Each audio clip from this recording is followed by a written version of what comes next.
தமிழ் நண்பர்கள் அனைவருக்கும் வணக்கம். அக்னி சிறகு சேனல் சார்பாக இந்த வீடியோவுக்கு உங்களை அன்புடன் வரவேற்பது நான் உங்கள் கௌசி. கார்த்திக் ரேவதி சீரியலுடைய இன்னைக்கு எபிசோடுக்கான ரிவ்யூ என்ன அப்படின்றத பார்க்கலாம். அதுக்கு முன்னாடி இது வரைக்கும் நம்ம சேனலை நீங்கள் சப்ஸ்கிரைப் பண்ணலன்னா பண்ணிக்கிறங்க. கூடவே இருக்க பெல் ஐக்கானையும் கிளிக் பண்ணி அதில் ஆல் அப்படின்ற ஆப்ஷனையும் கிளிக் பண்ணிக்கிறங்க. அப்போ தான் நான் போடக்கூடிய வீடியோ உங்களுக்கு உடனுக்குடன் நோட்டிஃபிகேஷனாக வரும்.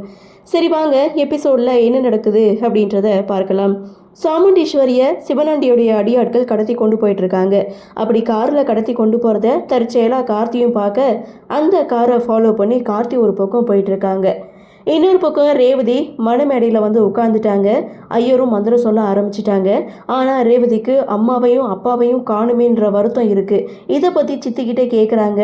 அவங்க 2 பேரும் கூடிய சீக்கிரம் வந்துடுவாங்க, நீ சைலண்ட்டாக உட்காருன்னு சொல்லி ரேவதியை சமாதானப்படுத்தி உட்கார வைக்க இங்கே ரேவதியும் உட்காந்துட்டு இருக்காங்க. இன்னொரு பக்கம் ஐயரும் பார்த்தீங்கன்னா தாலியை எடுத்து கொண்டு போய் ஆசீர்வாதம் வாங்கிக்கிட்டு வாங்கன்னு சொல்ல அந்த இடத்துல ரேவதி பேச ஆரம்பிக்கிறாங்க. அம்மாவை இன்னும் காணும், அம்மா வந்ததுக்கு அப்புறம் இதெல்லாம் பார்த்துக்கலாமே அப்படின்னு ரேவதி சொன்னாலும் அவங்க வர்ற நேரம் வரட்டும், நல்ல நேரம் முடிகிறதுக்குள்ளே நம்ம பாக்கி வேலையெல்லாம் பார்த்துடலாம் அப்படின்னு சொல்லி மாயா கிட்ட கொடுத்து அந்த மாங்கல்யத்தை எல்லார்கிட்டையும் ஆசீர்வாதம் வாங்க கொடுக்குறாங்க. மாயாவும் கரெக்டாக எல்லார்கிட்டையும் ஆசீர்வாதம் வாங்கிட்டு வராங்க. அந்த இடத்துல மகிழ்வாக்கத்துக்கிட்ட போயிட்டு இந்த கல்யாணத்தை தடுக்க நீங்கள் எவ்வளவோ முயற்சி பண்ணீங்க, ஆனால் அப்படி எதுவுமே நடக்காது, இன்னும் கொஞ்ச நேரத்தில் மகேஷ் தான் ரேவதி கழுத்தில் தாலி கட்டுவான், அப்புறம் உங்களால் ஒன்றும் கிழிக்க முடியாதுன்னு மறுபடியும் சவால் விட மயில்வாகனம் என்ன பண்ணுறதுன்னு தெரியாமல் திணறி போய் உட்காந்துட்டு இருக்காங்க.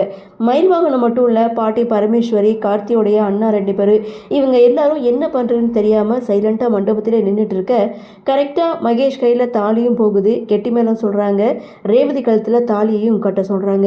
அடடா என்னடா ஒரு ட்விஸ்ட்டு அப்படின்னு பார்த்தா ரேவதியே இந்த கல்யாணத்தை தடுத்து நிறுத்துறாங்க. கொஞ்சம் நிறுத்துங்க, நீங்கள் என்னதான் சமாதானம் சொன்னாலும் அம்மா வராமல் இந்த கல்யாணம் நடக்காதுன்னு ரேவதி ஸ்ட்ரிக்டாக சொல்ல மாயாவும் சந்திராவும் ரேவதியை சமாதானப்படுத்துகிறாங்க. இல்லை நல்ல நேரம் போயிடும், நீ வந்து தாலியை கட்டிக்கோ, வர்ற நேரம் வரட்டும், முகூர்த்த நேரம் அவங்களுக்காக காத்துட்ருக்காது, நீ தாலியை கட்டிக்க அப்படின்னு சொல்ல இல்லை அதெல்லாம் முடியவே முடியாது, அம்மா வந்தாத்தான்னு ரேவதியும் பிடிவாதம் பிடிக்க மாயாவும் எவ்வளவோ எடுத்து சொல்கிறாங்க. நல்ல நேரம் போயிடும், நல்ல நேரத்தில் தாலி கட்டணும்னு சொல்ல தாலி கட்டிக்க போகிறவன்னா அப்புறம் எதுக்காக நீங்கள் இப்படிலாம் பேசிகிட்டு இருக்கீங்கன்னு ரேவதி ஒரு பக்கம் கோவப்பட ஐயரும் பார்த்தீங்கன்னா நல்ல நேரம் முடிய இன்னும் 15 நிமிஷம் தான் இருக்குன்னு சொல்கிறாரு. இன்னும் தான் 15 நிமிஷம் இருக்குல்ல, வெயிட் பண்ணி பார்க்கலாம், அப்பாவும் அம்மாவும் வந்துடுவாங்க, அவங்க வந்ததுக்கப்புறம் நான் தாலி கட்டிக்கிறேன்னு ரேவதி சைலண்ட்டாக உட்காந்துருக்காங்க.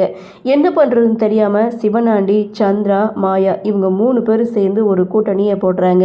என்ன சொன்னாலும் ரேவதி பிடிவாதமாக இருக்காருன்னு சந்திரா ஒரு பக்கம் சிவனாண்டி கிட்ட சொல்ல, என்னதான் நீ அவளுக்கு சித்தியாக இருந்தாலும் அவங்க கூடவே நீ இருந்தாலும் நீ அவங்களுக்கு பெத்த தாயாக மாட்டா, சித்தி சித்தி தான் அப்படின்னு சொல்ல, என்ன நீங்கள் இப்படிலாம் பேசிகிட்டு இருக்கேன்னு சந்திரா ஒரு பக்கம் கேட்க, ஆமாம் நான் சொல்கிறதும் கரெக்டு தானே, என்னதான் அவங்க கூடவே நீ இருந்தாலும் ஏதாவது ஒரு லாபத்துக்காக தான் அவங்க கூட இருக்கானோ, அவங்க அடி மனசில் ஏதாவது இருக்கும்ல, அதனால தான் அவங்க முடியாதுன்னு சொல்கிறாங்கன்னு சொல்ல மாயாவும் என்ட்ரி கொடுக்குறாங்க. என்னது ரேவதி கல்யாணத்துக்கு சம்மதிக்க மாட்டேங்கிறா, எனக்கு என்னவோ பயமாக இருக்குன்னு மாயா ஒரு பக்கம் சொல்ல, ஸோ கண்டிப்பாக இந்த கல்யாணத்தை நடத்தி முடிச்சிருவோம் அப்படின்னு சொல்லும்போது, நடத்தி முடித்தாலும் கல்யாணம் முடிஞ்சதுக்கப்புறம் அவங்க வந்து பிரச்சனை பண்ணால் என்ன பண்ணுறதுன்னு கேட்க பஞ்சாயத்தை கூட்டிடலாம், அப்புறம் நான் இதுக்கு இருக்கேன்னு மாயாவை சமாதானப்படுத்துகிறாங்க. என்னதான் மாயாவை சமாதானப்படுத்தி அனுப்புனாலும் சந்திராவும் சிவனாண்டியும் ஒரு திட்டத்தை போடுறாங்க. கல்யாணம் முடிஞ்ச அடுத்த செகண்ட் மாயா, மகேஷ் இவங்க 2 பேருக்கும் இருக்கக்கூடிய அந்த கேடுகட்ட உறவை பற்றி எல்லார்கிட்டையும் முக்கியமாக ரேவதி கிட்ட சொல்லும்போது ரேவதி கதறி அழுவா, வாழ்க்கையை போச்சுன்னு சொல்லுவான். இதுதான் நம்மளுக்கு வேணும், அதுக்காக சரியாக நம்ம காய் நகர்த்தணும்னு சொல்லி இவங்க 2 பேருடைய கன்வர்சேஷனை முடிக்கிறாங்க. அப்படியே சீனை கட் பண்ணால் இங்கே கார்த்தி அந்த காரை ஃபாலோ பண்ணி வர்றாங்க. கரெக்டாக அந்த சாமுண்டீஸ்வரி இருக்கிற லொக்கேஷனுக்கும் வராங்க. எதுக்குடா இவங்களை இப்படி கட்டி வச்சுருக்கீங்க, அவங்க ஏன் மயக்கமாக இருக்காங்கன்னு சொல்லி அந்த இடத்துல ஒரு ஃபைட் சீனை கொடுக்க இதோட எபிசோடையும் முடிச்சிருக்காங்க. அடுத்து என்ன நடக்கும் அப்படின்ற ஒரு எதிர்பார்ப்பு பார்க்கலாம். அடுத்தடுத்து என்ன மாதிரியான சுவாரஸ்யத்தோடு கதைகளை நகர்வை கொண்டு வராங்க அப்படின்றது நாமளும் பொறுத்திருந்து பார்க்கலாம்.